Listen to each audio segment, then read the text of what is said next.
Pour répondre à un besoin criard d'accès aux soins au Gabon, plusieurs centres hospitaliers universitaires ont vu le jour sous instruction du chef de l'État, Ali Bongo Ondimba.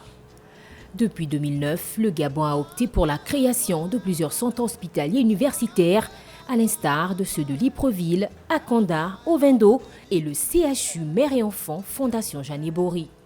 Des centres hospitaliers dont les missions sont clairement définies: assurer la mise en œuvre de la politique nationale de santé en matière de diagnostic, d'exploration, de soins préventifs, curatifs, de réhabilitation, ainsi qu'en matière de recherche, d'expertise et d'innovation. Comme vous le savez, le président de la République a voulu spécialiser les hôpitaux.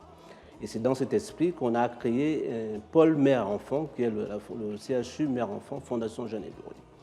Et cet hôpital, justement, est un hôpital public. Il faut le dire d'emblée, puisque les gens ne comprennent pas.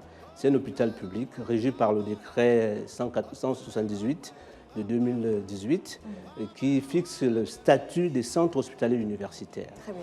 Mais surtout, cet hôpital a eu la chance que le président de la République a voulu avoir un regard particulier sur cet hôpital. Il s'est interrogé sur la gestion des hôpitaux et finalement a pensé que peut-être innover en mettant une gestion nouvelle au niveau de cet hôpital. C'est un hôpital qui assure toutes les complications de l'accouchement et les complications pédiatriques. Nous sommes heureux de constater que dès l'instant où il y a une complication dans une clinique, c'est chez nous qu'on envoie les enfants. Parce que vous avez les spécialistes. Parce qu'on a les spécialistes, parce qu'on a le plateau technique, parce qu'on a l'expertise et on a une gestion qui nous permet d'assurer cela. Alors, cette gestion est basée sur une gestion rigoureuse des finances, une gestion rigoureuse du personnel. Des structures sanitaires, il y en a certes au Gabon, mais en dépit des efforts consentis jusqu'ici dans le secteur, des manquements persistent pour assurer une meilleure prise en charge des Gabonais. Dans les hôpitaux au Gabon, ça fait vraiment mal au cœur parce que je vois des vieux papas qui viennent dans les hôpitaux, qui font une liste d'attente.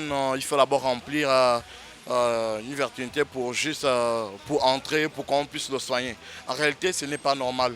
Et le service n'est même pas adéquat, comme cela se doit dans des centres psychiatriques ou des centres hospitaliers. L'accueil dans les hôpitaux, je dirais qu'elle n'est pas très souvent chaleureuse.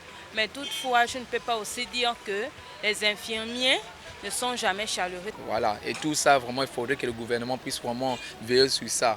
Ça doit changer.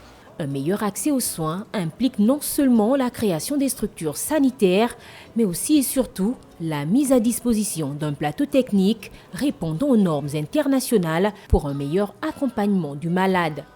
À l'heure où la communauté internationale célèbre ce 7 avril la Journée mondiale de la santé, le souhait des Gabonais est de bénéficier des soins de qualité dans leur pays pour ne plus avoir à tourner leur regard vers l'étranger et espérer obtenir des solutions aux problèmes de santé.